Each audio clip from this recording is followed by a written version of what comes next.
Boa noite, Instagram. Live de hoje especial. Vamos entrando.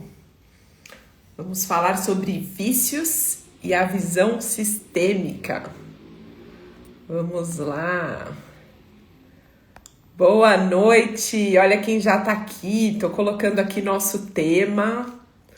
Vamos entrando. Vícios e a visão sistêmica. Com Sandro Barros. Gente, esse tema está imperdível. Já vamos compartilhando aqui. Já vou chamar você aqui. Sandro.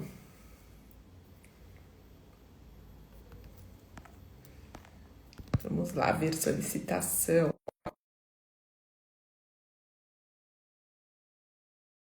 Sobre a visão sistêmica acerca desse tema. Quero ouvir também o Sandro aqui bastante, que é o nosso especialista aqui, acompanhante terapêutico. Vamos entrando. Para você que quer compreender sobre o pensamento sistêmico, para você que quer desbloquear algum vício ou quer ajudar alguém que seja um viciado, vamos lá. Olá!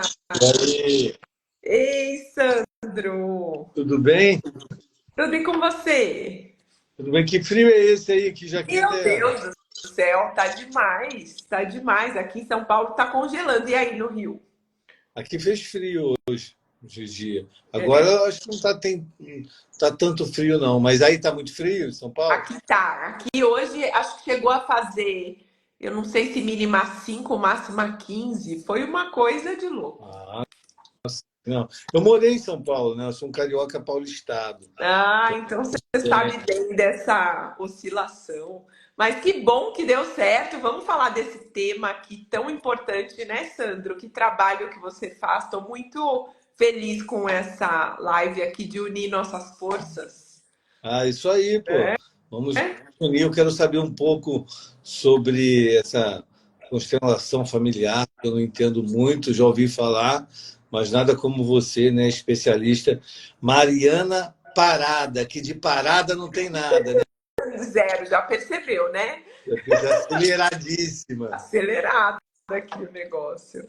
Mas É, muito bom, vamos lá então. Eu preparei algumas coisas aqui para eu poder entender melhor também, e a gente compartilhar com quem tiver fazerem perguntas aqui. sim. Fico muito feliz. Vamos lá, eu quero falar um pouquinho do que eu faço e aí eu já entro, né, aqui apresentando você. Então, pessoal, muito boa noite. E eu trabalho com desenvolvimento sistêmico baseado nas constelações familiares. Hoje eu sou mentora de mulheres, principalmente, mas atendo homens também, aplicando as constelações familiares para relacionamento afetivo, para dificuldades de carreira, para destravar padrões como vícios, por exemplo, para ajudar pessoas a serem livres, né, se sentirem amadas e prosperarem, né?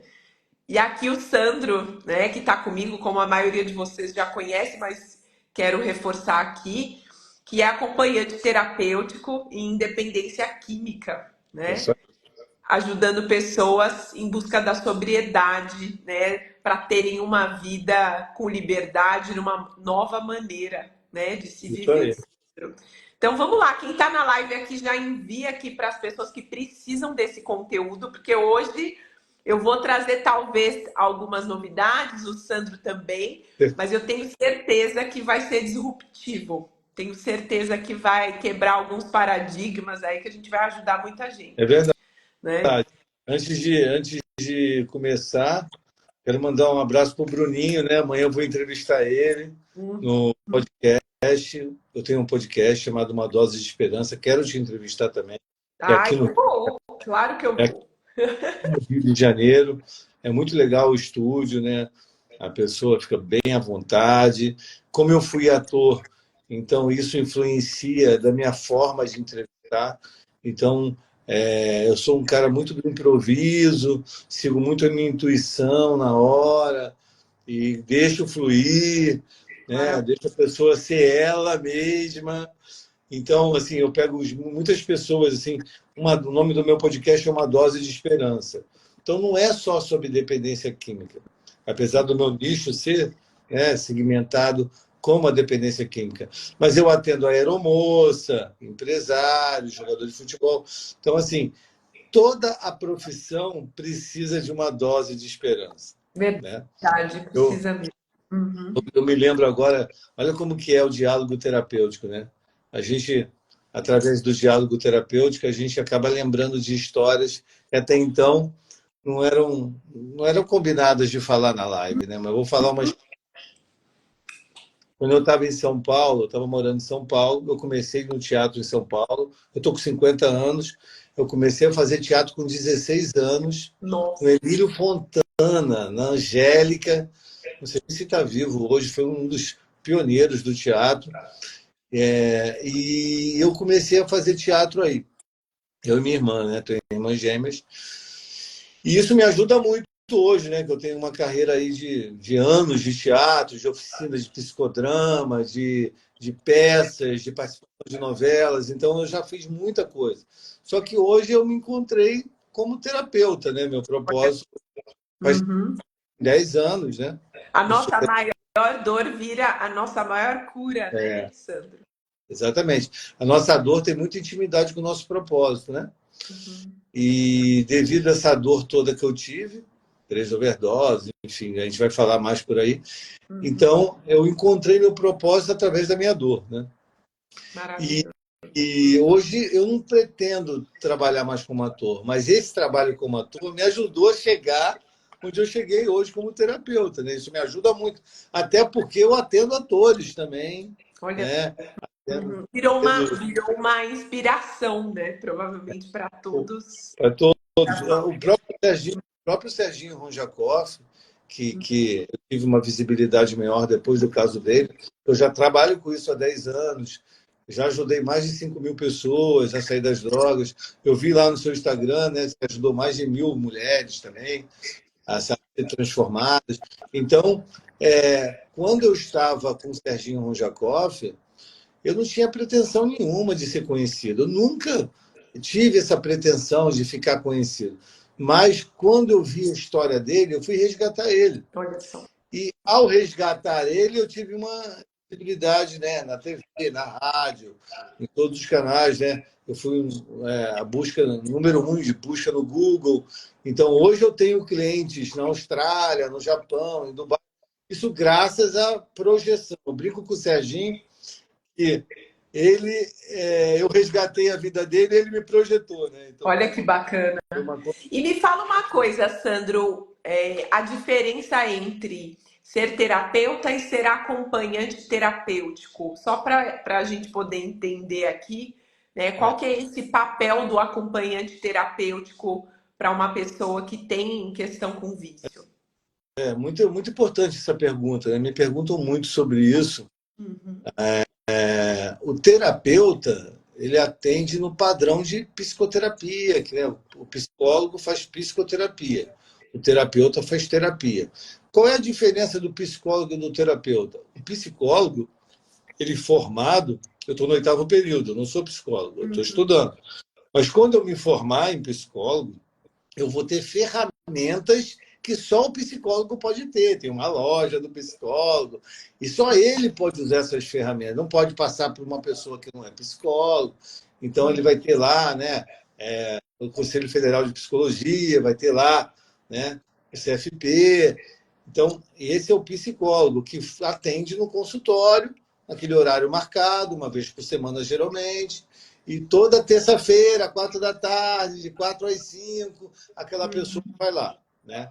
Temos até uma série aí de terapia, né, com alguns Verdade. atores, a gente vê muito esse padrão. Agora, o terapeuta também atende como um psicólogo num consultório, hora marcada, uma vez por semana e tal. Só que ele não tem acesso às ferramentas que o psicólogo tem. O Uhum. terapeuta No meu caso, eu me formei em terapeuta e acompanhante terapêutico. Eu tenho as ferramentas que eu aprendi no meu curso. Então, eu tenho diplomas que eu comprovo que eu sou terapeuta, né, que eu sou acompanhante terapêutico. Só que, fora isso, quando eu me formei, né, eu formei só para conhecer como que funciona a mente humana na hora do vício. Porque como eu fui um cara que usei droga por 20 anos, né, cocaína, êxtase, ácido, crack, álcool, que é Uhum. droga, é o chão da quadrilha. Inclusive, quem precisar de ajuda, pede ajuda. É uma coragem e sabedoria, né? Então, pedir ajuda é bem desafiador. O orgulho mata. Muita gente não pede ajuda. É por isso que eu falo que a única luta que a gente vem se rendendo é a dependência química. Eu me rendo. Ó, eu não aguento mais. Estou cansado de sofrer. Me ajuda, pelo amor de Deus. Aceitação é. E aí, nisso, eu fiz vários cursos, né? De teorias, de inteligência emocional. E aí eu gastei mais de R$ 100.000 em cursos, fora diploma de terapia de acompanhante.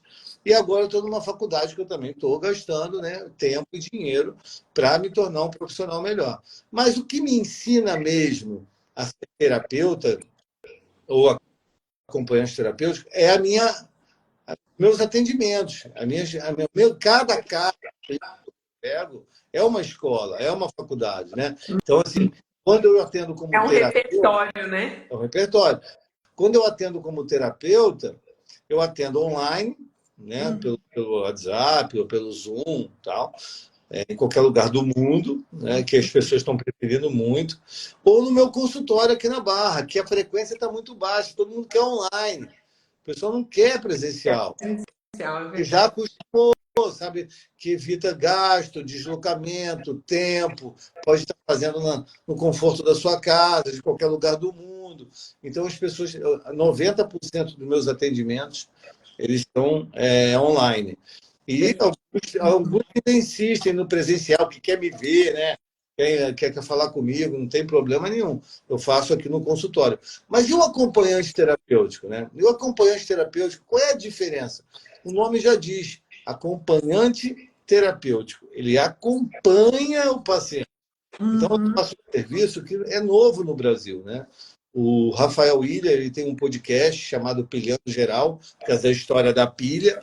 Ele engoliu uma pilha para sair da clínica e ele achou a única forma dele sair daquela clínica é engolindo uma pilha. Então, ele engoliu, isso que é Pilhando Geral. Ele engoliu uma pilha, foi para o hospital e dali ele saiu. Né? Ele fez uma técnica, ele arriscou a própria vida. Então, o próprio Rafael Ilha, que ganhou a Fazenda, que já Uhum. internado várias vezes e venceu também os vícios, ele fala de mim no programa dele lá, né? Eu indica tal, divulga meu número tal, no meu Instagram. Por quê? Porque ele sabe que o acompanhante terapêutico é algo novo no Brasil. O que acontece na Europa, lá em Portugal, por exemplo? A pessoa vai internada. Não, Uhum. ela não volta para casa. Ela vai para o acompanhante terapêutico, porque a casa, as pessoas que estão na casa, a família, está adoecida. Ela não vai saber lidar com a pessoa. Né? Exato. Então, o acompanhante terapêutico ele tem o manejo técnico, né? Ele tem a vivência, ele tem a hora de falar, a hora de calar, o retorno, sabe quando está na abstinência, na fissura, sabe quando o gatilho dispara. Ele já viveu aquilo. Então, o acompanhante terapêutico pega a pessoa, leva para a praia, leva para o shopping. O consultório do acompanhante terapêutico é o cotidiano, né? Que pode Entendi. ser É o dia a dia. É o dia a dia a dia. dia. Você Isso vai, é aconteceu como se fosse reintegrar a pessoa, na né, com novos hábitos sociedade. do dia a dia. Porque uma coisa é você ficar limpo na clínica, que é uma bolha, né? Na verdade, está ali com psiquiatra, psicólogo, regime fechado, hora para comer, hora para dormir, hora para fazer esporte, hora para as atividades terapêuticas, laboterapia, cuidar dos animais, cuidar da horta. Isso tudo é bacana.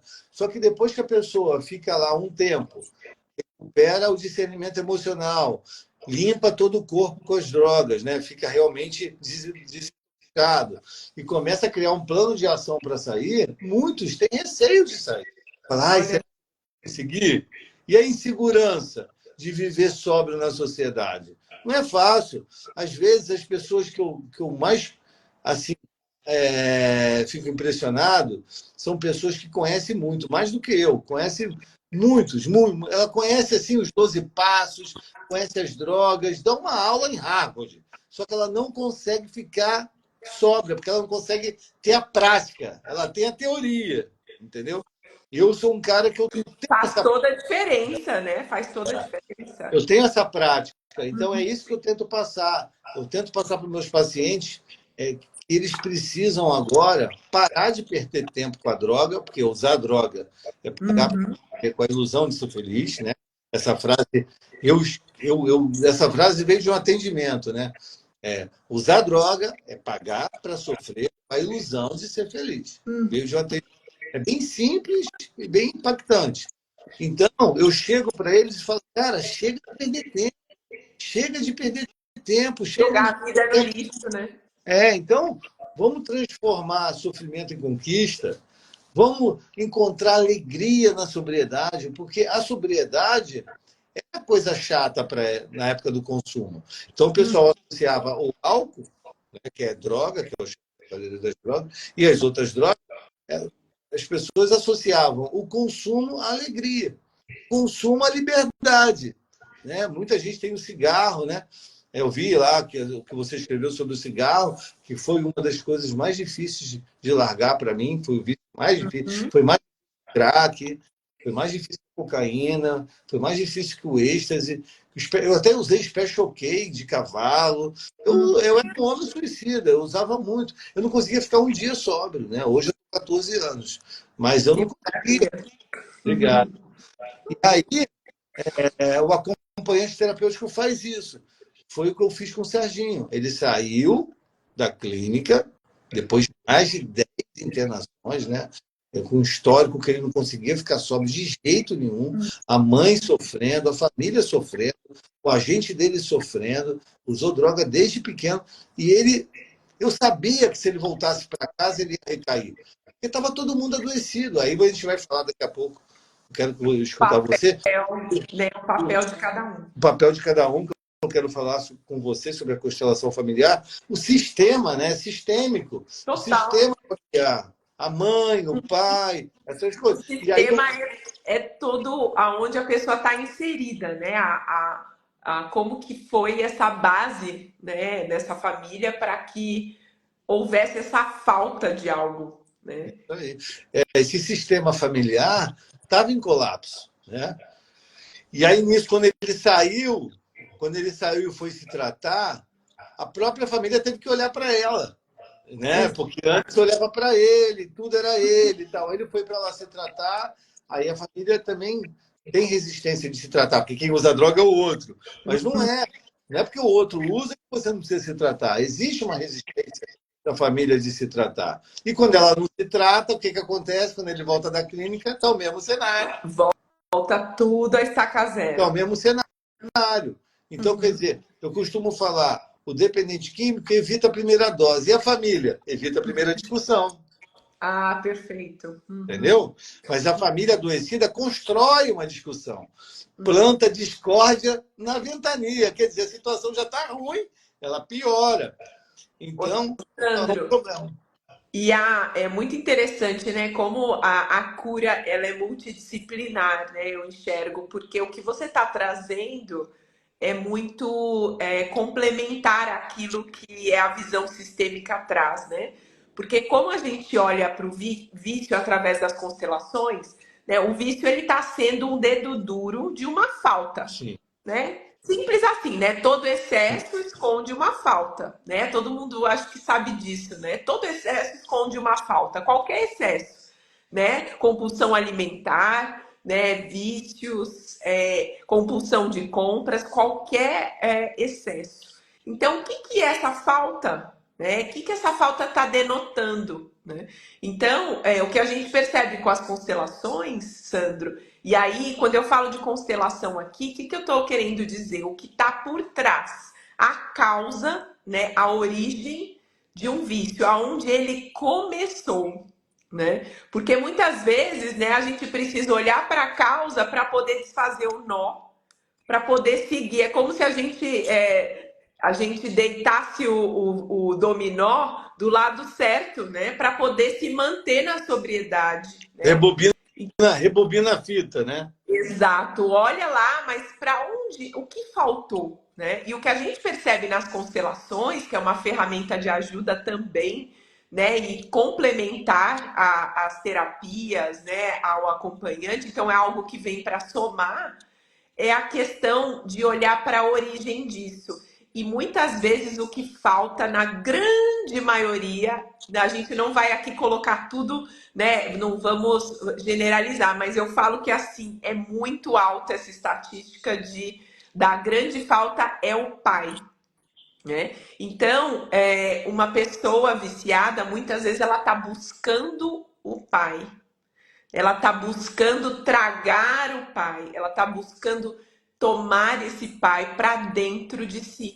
Então, muitas vezes com histórias, né, difíceis, né, conflitos entre os pais, pais ausentes, pais viciados, né, pais agressivos, né, ou pais que morreram cedo, né?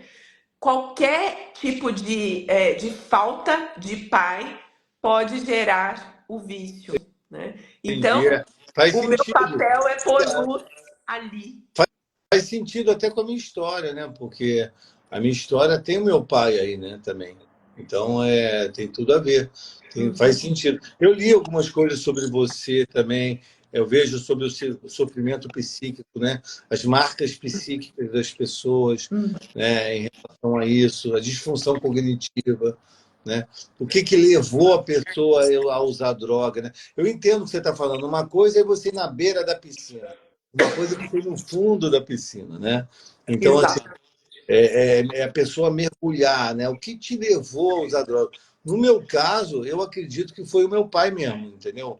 Porque o meu pai foi o meu herói, né? E até então, e ele morreu quando eu era muito pequeno. Eu tinha 9 anos. Olha Eu só. eu me lembro, eu vou fazer uma consulta contigo aqui ao vivo. E Vamos. eu me lembro que quando eu descobri que meu pai, na época, eu sou de 73. Então, meu pai morreu quando eu tinha, lá em 81, 82, né? Eu tinha 9 anos. Então, meu pai, ele chegou a médico, né? Médico da Marinha e tal. E ele chegava com aquela farda branca e me dava uma mesada. Na época era de um cruzeiro, acho que era um cruzeiro por dia, né? Não sei quanto vale, mas era significativo, não pelo dinheiro, né? Era significativo. Podia ser R$ 2, mas todo dia ele me dava, eu comprava minhas coisinhas e tal. E acho que eu fui aqui, tem aquela coisa, né, do TCC, né, de reforço positivo, Uhum. reforço negativo, né? Da psicologia experimental, né, que eu estudo, quando a criança quer o chocolate antes da janta, o ideal é não dar, né? Deixar a janta depois dar o chocolate. Se você der o chocolate antes da janta, você está fazendo um reforço negativo, né? Exato. Uhum. Então, a gente precisa entender isso. Eu não sei se o reforço do meu pai foi positivo ou negativo, enfim, ele ficava me dando essa mesada. E quando ele foi para o hospital, ele estava com câncer, né, no estômago e tal. E aí eu também tive alguma coisa de saúde que eu fui para o hospital. Olha Não só. consegui engolir nada, mas era emocional. Na Se verdade, não tinha identificou com ele ali. Uhum. Na verdade, não tinha nada. Aí ele ficou no 7º andar, eu fiquei no 6º andar. E aí eu não sabia que ele estava no hospital, né? Para mim, ele estava trabalhando. Mas como ele foi para descobrir um câncer, como médico, ele era do radiologia, né? Na época não tinha aquelas proteções como hoje, né?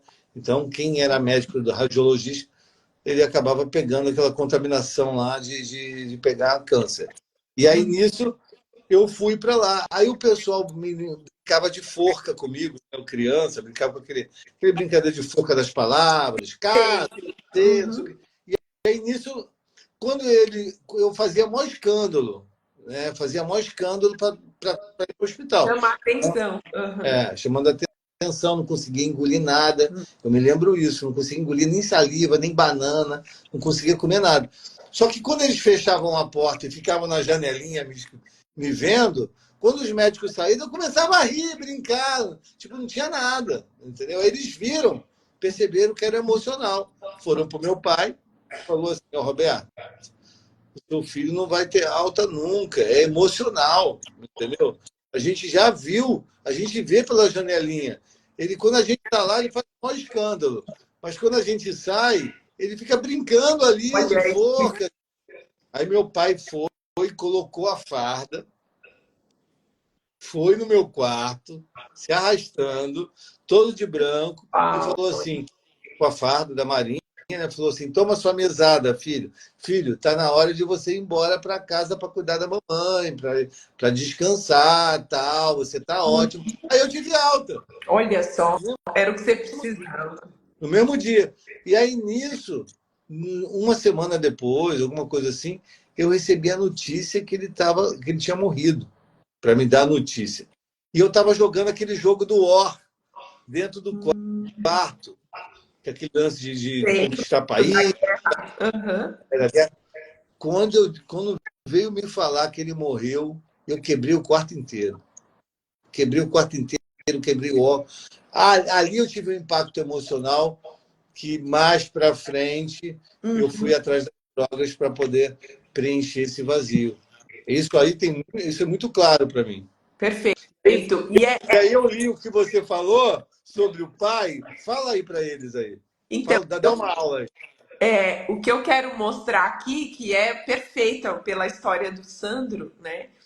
Que é uma busca, né, para se completar, né? Então todos nós somos 50% pai, 50% mãe, né?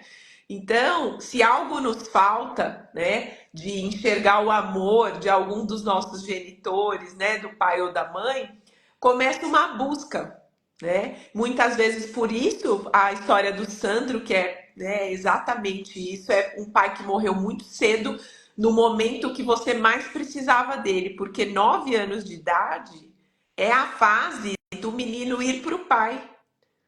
A fase dos 9 até uns 13, 14 anos é a fase do masculino, né? Então você estava ali no seu auge, ali buscando, né, o pai, que é essa figura, né, de ir para o mundo, de cair, levantar, né, de ir trabalhar, de ir para fora, né? E Interessante. aí, justamente nessa fase que você mais precisava, você não pôde, né, ter a presença mais dele. Então, aí começa a busca pelo pai, né? E a busca pelo pai, ela se dá querendo colocá-lo para dentro através de algo, né? Que eu falo, né, que a falta vai fazer com que busque subterfúgios, né, Sandro? É. E hoje eu quero até dar um exercício aqui de frases, né, para que a gente possa sentir o nosso pai, estando vivo ou não mais, porque isso é uma postura interna. Então, a gente, né, todos nós que temos, às vezes, alguma dificuldade com o pai, não necessariamente gerando vícios, mas a gente pode fazer esse movimento. Então, hoje eu vou falar principalmente para quem está passando por isso, como que você pode sentir o seu pai e não precisar buscar nada fora, Muito né? bom. Então, a gente percebe que assim, o tragar, né, o colocar para dentro é como um ato de amor, entende? Muito oculto, muito inconsciente, claro que é inconsciente, e nas constelações vem isso, né, a rodo, né? É exatamente esse ponto igualzinho seu, né? Então, eu quero fazer um exercício aqui com vocês que é muito, que ajuda muito, que na hora que estiver fazendo o movimento, por exemplo, do cigarro, né? Imaginar o pai e fazer o movimento com prazer. Antes de largar o vício, a gente precisa, né, fazer o movimento que está interrompido, né? Entendi. Então, é claro que assim, numa pessoa que já está, né, livre, né, já está sóbrio e há muitos anos, você talvez só precise imaginar isso, não precise mais, né, né, do subterfúgio. Aí é o melhor dos mundos, né? Mas uma pessoa que ainda está nesse movimento, ela precisa sentir o pai do lado de dentro, Não, né? Então, e outra coisa que é muito importante, né, antes de começar esse exercício, nós temos 200 milhões de dependentes químicos no mundo. Eu vou até fazer um vídeo mais para frente de como largar o cigarro, né? Eu tenho uma técnica bem bacana para largar. Foi a técnica que eu usei, pode ser que alguém se identifique ou não, né? Mas é importante, o cigarro, ele tem uma dependência psicológica, mas não só química, né? E ele associa a relaxamento, que na verdade o sistema nervoso central, ele não relaxa, é uma impressão de relaxa. Eu tive é isso uma aí. aula de neuroanatomofisiologia, o meu professor que trabalha com a mente humana, né, há mais de 20 anos dando aula nas faculdades, voltando. O pessoal acha que fumar relaxa. Não, não relaxa. Isso aí é uma enganação mesmo, Ilusão, saúde, né? Então, perfeito. é isso. Vamos lá, vamos lá. Tô disposto a enfrentar o desafio. Isso, então bora fazer esse movimento. Então, assim, a gente pode simplesmente fechar os olhos e colocar nosso pai à frente, tá? E olhando para os olhos do seu pai, né, colocando ele na sua frente mentalmente, você pode falar para ele assim. Vocês podem internalizar isso que eu vou falar. Todos que estiverem aqui, eu tomo você na minha vida e no meu coração. Pai, eu tomo você na minha vida Você no no meu coração. meu coração. Pai, E aí você percebe o seu pai entrando em você e se misturando em todas as suas células, sabendo que você é 50% pai e 50% mãe. sim. Perceba a calma que nos dá quando a gente sente os nossos pais dentro de nós. Perceba como gera harmonia, uma sensação de estou no meu lugar. É como se a gente estivesse ali tomando o Pai. Pai, eu tomo você na minha vida e no meu coração. Pai, eu tomo você na minha vida e no meu coração. E agora eu não preciso mais tragar E você. agora eu não preciso mais estragar você. E assim é. Assim é. Bem, bem interessante. Não, e tem uma palestrante, ela foi abusada pelo próprio pai, cara. E ela superou isso e hoje ela ajuda mulheres, né? Que imagina o pai que protege, né? Abusou a Olha, própria. Então assim tem cada caso assim que realmente pessoas acabam entrando na droga por diversos motivos, né? e eu quero falar uma coisa sobre as mães que eu acho muito importante também. Como que elas podem ajudar os filhos a tomarem o pai? Porque o que, que acontece muito é que essa mãe, para proteger o filho, muitas vezes afasta o filho do pai. Por vários motivos, né? Por pais agressivos, por pais que não foram presentes.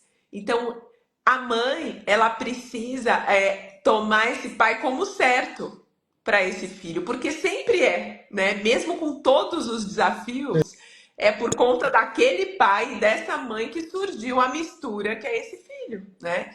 Então, se a mãe faz esse movimento de manter o filho perto do pai, seja lembrando desse pai por memórias, né? Seja trazendo para perto, entregando para esse pai, com qualquer que seja, né? Pais que estão aqui ou que não estão mais aqui nesse plano, mas recordando, né, o tempo feliz, né, que vocês tinham essa unidade. Isso ajuda muito a manter um filho sóbrio, a manter um filho se sentindo inteiro. Então, é reavivar essas memórias e trazer esse pai para perto, né? Então, esse é o papel da mãe, né? Que às vezes ela, por falta de recursos e de saber sobre isso, saber sobre a visão sistêmica, muitas vezes não sabe, né? E ela precisa, é como se orgulhasse da parte que vem do pai. Desse 50% no filho, ela amar também. Não só os 50% que puxou dela, mas a outra Eu metade. Né? percebi também que tem algumas mães que zelam por isso, sabe? Fala assim, eu não quero afastar o pai do filho, mesmo ele não sendo aquele Exato. aquele pai e tal, eu queria separar Uhum. as coisas. Mas tem mãe que chega no ouvido do filho e envenena o próprio pai. Quer dizer, tem mãe que separa, tenta separar, meio que esse Uhum. filho com o pai, e tem mãe que, independente da situação, ela toma esse cuidado maior, né? De falar assim, eu não quero ter um motivo da discórdia entre o pai e o filho. Um beijo aí para Márcia, hein, Márcia? Está comentando aí que. Está comentando, pô, está comentando pra caramba aqui. Mas vai E aí.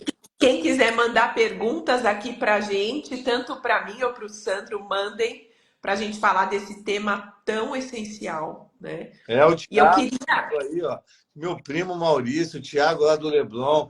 Tem que tomar um suco lá no Leblon, Tiagão. Você é o máximo, isso é muito importante. Isso aí, está falando de você. Seu trabalho é maravilhoso, que bacana. Esse trabalho é bacana porque você ajuda a pessoa a identificar o que A ela causa. precisa modificar, né? A causa. É. Eu, não, eu acredito muito na cura ser multidisciplinar. Então, a gente não vai eliminar, né, muitas vezes, a necessidade de uma medicação, de uma internação, né, de jeito nenhum. Mas quando a gente supre a causa, aí é imbatível, entendeu? É muito mais fácil a gente se sentir preenchido. Eu não preciso mais de buscar fora, né? Então, por exemplo, eu sei que existem técnicas que às vezes eu mesma sou formada em programação neurolinguística, né? Também tenho essa formação que eu consigo fazer com que o cliente sinta nojo do cigarro. Isso, ok. A gente consegue. Agora, o ponto é o porquê ele precisou ir para o vício. Qual é a causa disso? Porque quando eu vou lá na causa e aí eu coloco aquilo que falta, que no caso, né, na maior parte é o pai, ele se sente inteiro e orgulhoso e feliz, né? Então, existe uma coisa que chama orgulho de proprietário. O que, que quer dizer isso? É quando a gente tem certeza que o nosso pai e a nossa mãe, eles sentiram orgulho ou sentem pela gente, nos amam incondicionalmente. Nossa. Isso faz com que a gente vá para o mundo se sentindo inteiros, né? Então, se a gente tem, sabe aquela sensação do pai e da mãe estar atrás da gente batendo palminha quando a gente era criança? Sim. Olha, ele está andando, olha, ele está indo, olha, ele está caminhando. A gente precisa sentir isso para o resto da vida. Não, interessante que você falou agora, eu até notei aqui. Orgulho proprietário. Interessante. Agora, tem uma outra questão que eu vi numa palestra que eu achei muito interessante, que muitas vezes um casal separa e os filhos acham que a culpa foram deles, que eles não fizeram a lição, que eles não comeram tudo, e por isso que os pais estão separando. Eles acham que eles foram a grande causa da Foram separação. um pivô. Foi o pivô. Aí eu vi um comentário aqui, quem se separa são os pais, os filhos nunca se separam dos pais. Aí isso me fez lembrar sobre essa informação da palestra. Um abraço para o pessoal da Praia Seca. Eu fiz lá em Araruama, eu fui fazer uma palestra lá. Papel de outros. Eu tenho uma pergunta aqui, assim, o papel de outros três irmãos que rejeitam, junto com o pai, o dependente químico, eles estão apoiando o pai sistematicamente. Tem muito isso. Ou seja, o dependente químico é visto como um vagabundo, não como um doente. E aí, os outros irmãos que não usam se juntam com o pai e bombardeia ele. Somatizam, né? Essa... Nesse caso, eu falo que assim, a origem é a questão com o pai. Agora, se não é saudável a relação do filho com o pai, não vai ser com os irmãos também, né? Não vai ser. Então tem como. Então, se a gente tem problemas com os irmãos, olha para os pais primeiro, tá? Então eu sempre falo, vai na origem E toma esse pai. Eu até tenho uma. Hoje não tá aqui minha canequinha, mas eu tenho uma caneca de café que chama Não se esqueça de tomar diariamente papai e mamãe. Parece bobo, mas é como algo que, como o banho. Eu preciso todos os dias estar de bem com a minha origem, porque se eu vim dali, como que eu consigo me recarregar se eu não estou de bem com a origem? Como que eu consigo ir para a vida se eu não estou de bem com quem me deu a vida, entende? Pô, Então, esse tipo de papo eu tenho muito com Jesus Luz, cara, aquele modelo. Beijo, de- Jesus. Quando a gente anda de carro junto, às vezes eu pego ele no aeroporto, a gente vai para a praia junto. Cara, a gente tem esses papos assim, sabe? Que a gente rebobina a fita, vai lá, né? Quais são as características do pai, da mãe. Você viu, meu pai, ele foi médico, então as pessoas chegavam chorando no consultório e saía sorrindo. O meu pai era palhaço, né? Era um cara com bom humor. Então, o bom humor é uma característica minha, né? Você me conheceu, você sabe como eu sou, né? nossa, é muito forte mesmo. Eu sou muito. E como que trazer essa característica do seu pai e sentir esse orgulho, É né? muito bom. Esse orgulho de ser filho dele. Isso te preenche hoje, Sandro? Preenche muito, porque a minha mãe também é super astral e super com humor muito. Tem uma mentalidade jovem. A minha mãe parece uma menina, tem 70 e poucos anos. Então eu tenho muita característica do meu pai do bom humor e da minha mãe da juventude, do bom humor também. Minha mãe é muito brincalhona. E aí tem um grupo que eu saí um dia para comer um sushi aqui no Rio. Eu só conhecia uma pessoa. Aí veio 4 psicólogas juntos e eu estudando psicologia. E essa pessoa estudava comigo. Fomos comer o sushi. Aí depois do restaurante foi deixando em casa, todo mundo em casa. Aí na hora de ir embora, as 4 psicólogas já formadas, faz anos, têm as próprias clínicas já estruturadas. Ela falou assim: sabe o que nós 4 percebemos em você? Eu falei: o quê? Você tem uma coordenação afetiva. Você tem uma coordenação afetiva muito forte. A gente não te conhecia e nesse jantar parece que a gente é amiga de você aí uns 10, 15. Parece que a gente te conhece há uns 15 anos. Você tem uma coordenação afetiva que é sua, que vem de dentro de você, que você consegue se relacionar bem com todas as classes sociais, com todos os perfis, e todo mundo consegue gostar de você. É um carisma assim, impressionante. Aí me levaram até para um curso sobre afetividade e tal, não sei o que, eu até fiz. E eu tenho isso. Isso foi herdado da minha.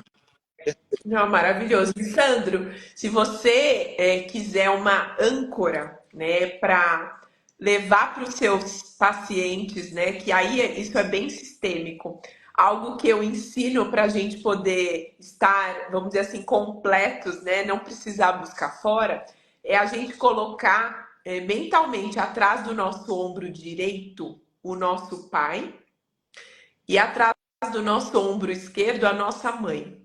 Mentalmente, percebe o que muda quando você coloca eles atrás de você. Então, sente agora atrás do seu ombro direito seu pai. Ah, Sente. É uma capacidade que nós todos temos de sentir. E sente atrás do seu ombro esquerdo a sua mãe. Os dois aí atrás de você, te dando força. Só isso. E perceba o que muda na sua postura, o que muda no seu corpo, o que muda na sensação. Se é mais positivo, eu me sinto mais seguro. é isso, é exatamente isso. É assim que você entra num palco, é assim que você vai para uma reunião, para um atendimento, de costa quente, é o lastro emocional, sabe?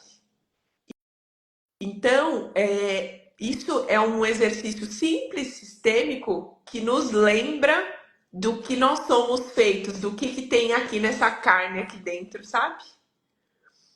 E isso faz com que a pessoa sinta esse preenchimento e pare de buscar fora. Aí minha mãe Pode ser. apareceu. Minha mãe apareceu aí, ó. Ah, Ah, agora eu mãe, você me resgatou, foi um resgate duplo, né?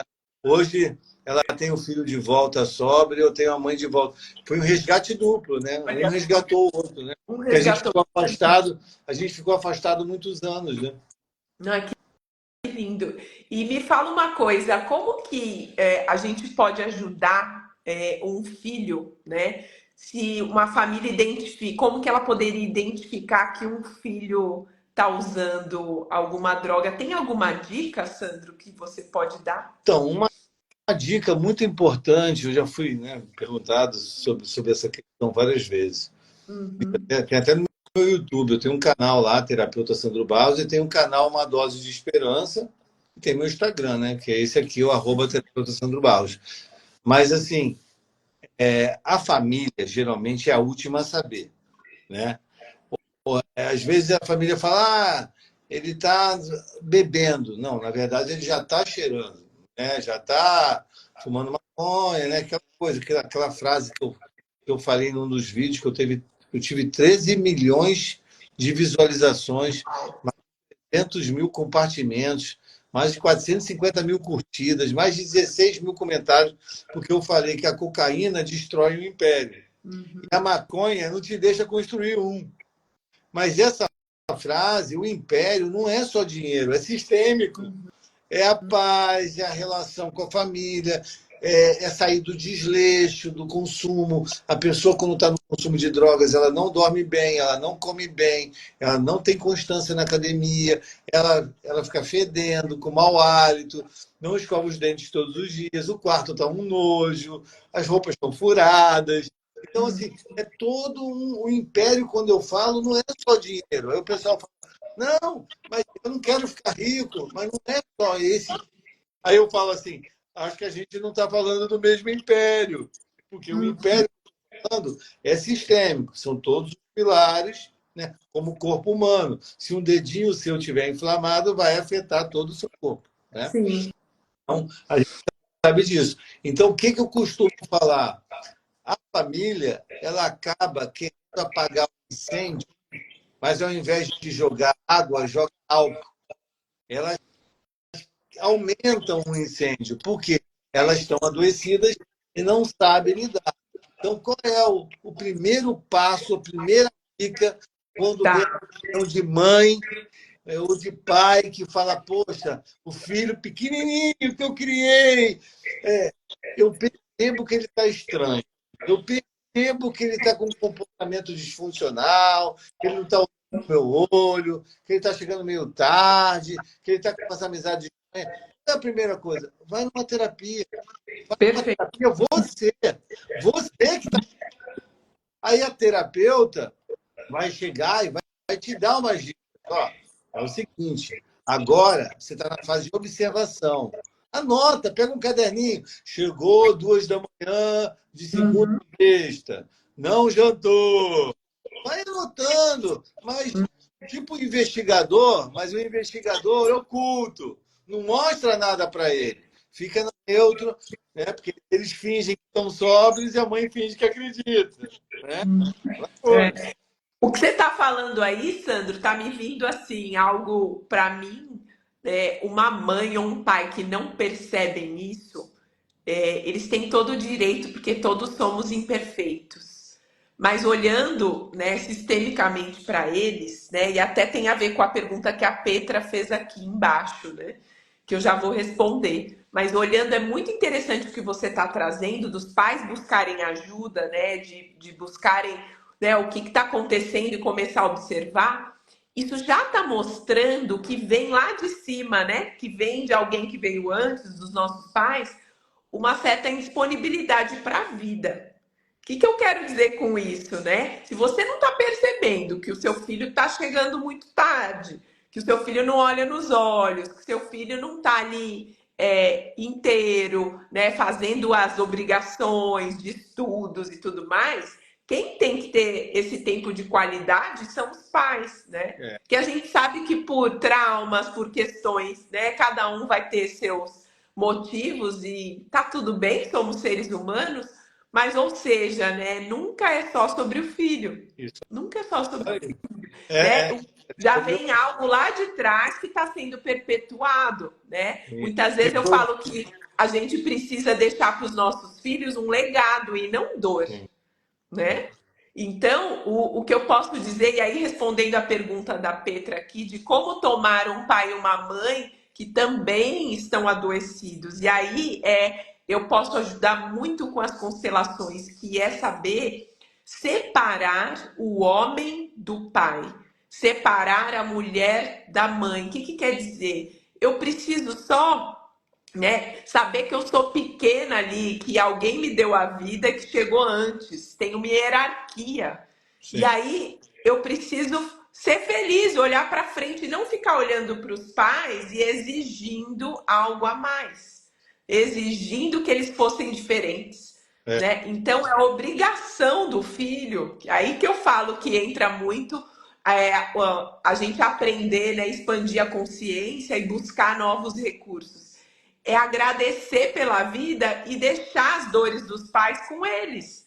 Separar o pai do homem, ou seja, eu olho para o homem e não me diz respeito as questões do pai, mas eu quero só o colinho do pai, só aquele que me deu a vida, e aí com esse orgulho, lembra o orgulho de proprietário, que o filho precisa pegar para ir felizão para a vida, para aquela caminhadinha, né, com os pais, ó, né, atrás.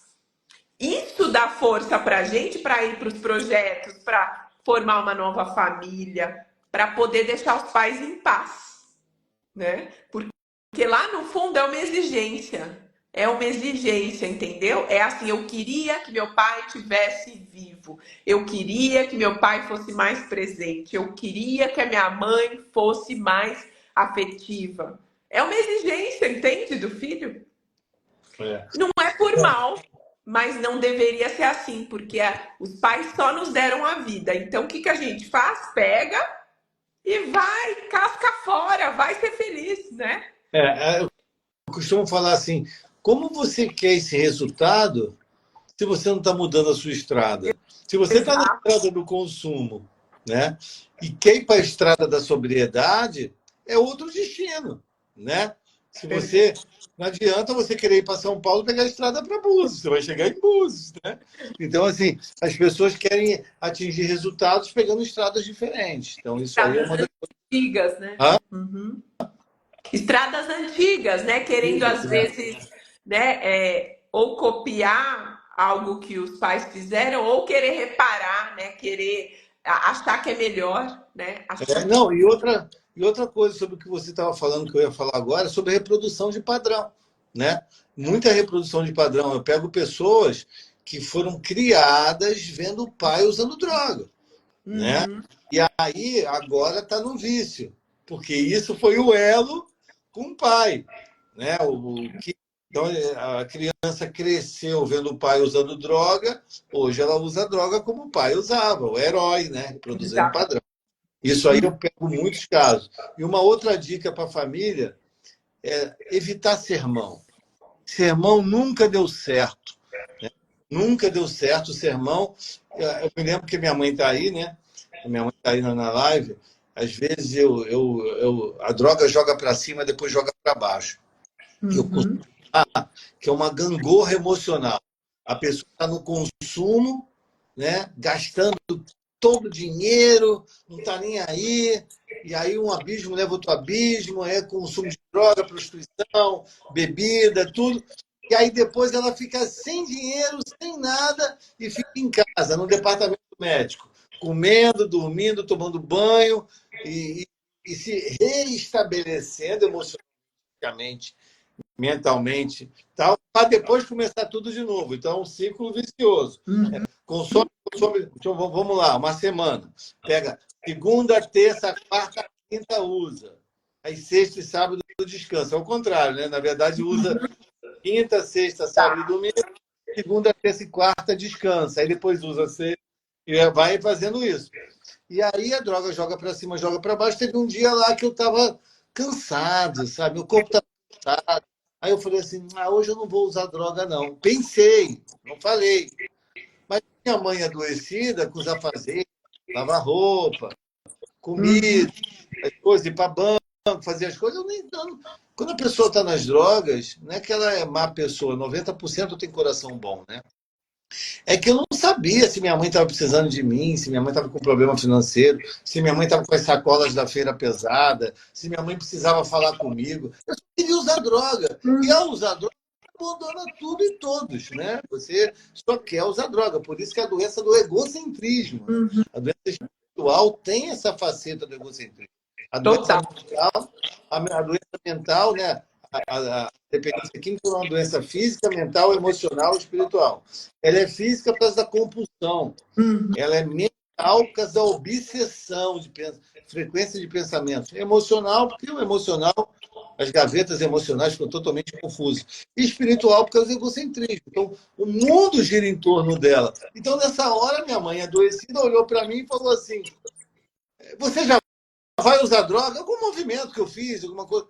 Eu falei, eu não ia usar, mas só porque você falou, eu vou usar. Ou seja, ela acabou incentivando o meu consumo, sendo que ela queria evitar. E isso já era um motivo, porque eu já ia sem motivo. Quando tem um motivo, aí você vai. Aí, Então, se a mãe tivesse um treinamento, ela ia falar, cara, se eu falar assim, nessa hora, nesse momento, vai gerar um gatilho. Só que os pais e as mães não se tratam. Ah, não tenho dinheiro, vai para o Naranon, vai para o Amor Exigente, é gratuito. Tu entra uhum. no Google, Naranon, Amor Exigente. Você vai lá para uma reunião, tá cheio de mãe, cheio de pai, com histórias piores do que a sua. Ai, eu quero me tratar, mas não tenho dinheiro para terapia. Vai para o meu domingo social. Eu atendo o dia todo de graça.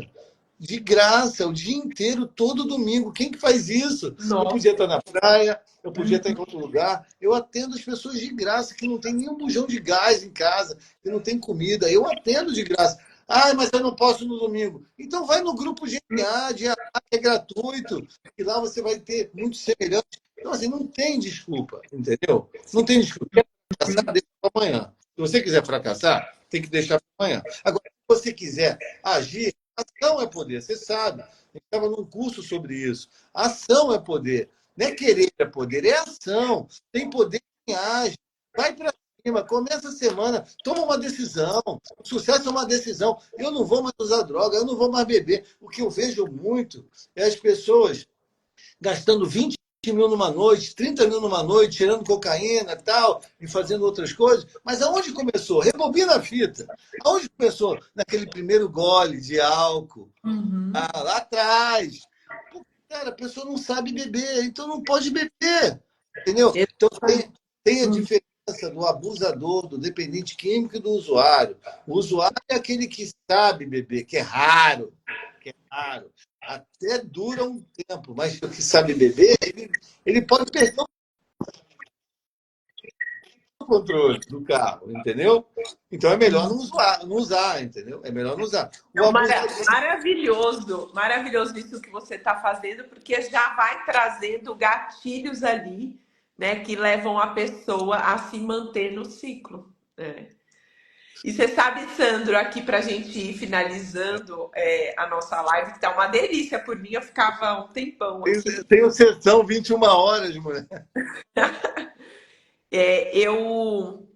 Eu sinto que as pessoas precisam aprender, né, o pensamento de olharem mais para as causas, né, e não mais serem efeitos, né? Então, assim, é muito mais fácil buscar um remédio do que tratar a causa, né? Que ela é natural, né? Ela é simplesmente a gente estar inteiro, né? Cuidando, como você falou, corpo, alma, espírito, corpo, mente, alma e espírito, né? Então, que cada vez mais as pessoas possam buscar essa ajuda, né? Que no início ela precisa mesmo ser algo às vezes mais, né, rápido, né? Mas que não deixe de olhar para a causa. Eu brinco que o meu trabalho, assim, às vezes eu até pego uma lata de lixo aqui assim, ó, para mostrar o que eu faço, né? Eu vou lá, resgato o pai e a mãe da pessoa, passo o verniz e devolvo, né? Porque lá no fundo é sobre isso. É você sentir orgulho da onde você veio, mesmo com questões difíceis, né? Isso aí. Então, que a gente possa passar adiante isso, Bom, né, Sandro? Parabéns vamos, seu Obrigado, trabalho. parabéns para você também. Eu quero ver se um dia eu participo de uma mentoria do seu método Pérola, né? Mas tem que ter para homem também, não sei se tem. Tenho para homens, hoje eu faço individualmente em grupo para mulheres, mas eu adoro atender homens também, faço esse trabalho, Sim. trazendo essa consciência do que falta, olhar para a Legal. causa.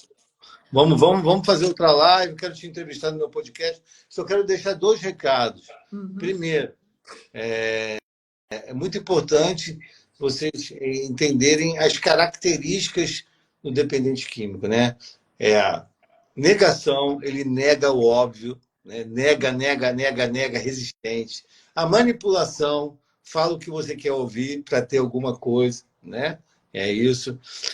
A projeção, vou parar de usar droga quando eu morar em Fortaleza. Vou parar de usar droga quando eu passar na faculdade. Aquela coisa, projeção, negação, mentira. Ele mente sem necessidade. Então, são características, né, para a mãe, para o pai, né, saberem se está usando, se não está. Buscar sempre um profissional para tentar mostrar o que está tão óbvio e ela não vê, né? E o mais importante também, pedir ajuda, não ter vergonha, porque pedir ajuda é um ato de coragem e sabedoria, né? Pede ajuda, porque o orgulho mata. É esse recado que eu quero deixar. E eu quero te ver aqui no meu podcast. Eu vou, já está aceito, te agradeço. Agradeço aqui, ó, a Márcia escreveu A aqui. Márcia participa. Eu quero também fazer uns avisos aqui rápidos, que é assim, quem tem interesse em conhecer mais sobre as constelações, eu faço um trabalho aqui em São Paulo, presencial, mas também online, né? Então, podem, né, acompanhar aqui meus conteúdos. Eu, inclusive, vou fazer um retiro só para mulheres esse próximo final de semana. Legal. Inclusive, está esgotando hoje as vagas. É um grupo pequeno e seleto de mulheres num lugar paradisíaco onde eu faço as constelações. Quem já assistiu aquela série Uma Nova Mulher, é esse o cenário. Legal. O nosso retiro é muito parecido. E também aqui em São Paulo, eu tenho meus grupos mensais, né? E para quem é do Rio, venham online também. A cura é multidisciplinar e olhem para a origem de vocês. Quando vier essa questão, olhem para a origem e façam um trabalho aí multidisciplinar de curar para sempre, de forma breve e definitiva a causa. É verdade. Tamo Não, e outra junto. coisa, uma dica importante é o filme 28 Dias. É muito legal. Esse é fantástico, da Sandra Bullock, né? O Maravilhoso. cavalo, né? Eu amo. Quando ela se rende, né? Lindo. Sandro, muito obrigada. Beijo. Obrigada, gente, aqui dessa live. Que maravilha que foi. Adorei. E vamos até a próxima aí. Vamos continuar esse assunto, Vamos. dando mais profundidade. Ó, salva a live e Salve. parabéns pelo seu trabalho. Foi uma honra falar contigo. Eu te conhecia, achei sua energia incrível, o do Bruninho também. Então, assim, parabéns pela sua missão, né? Ver o Obrigada. seu Instagram, Você também. vidas transformadas. E a gente sabe, estou até arrepiado, que quanto mais a gente serve, mais a gente quer servir, mais a gente se sente preenchido.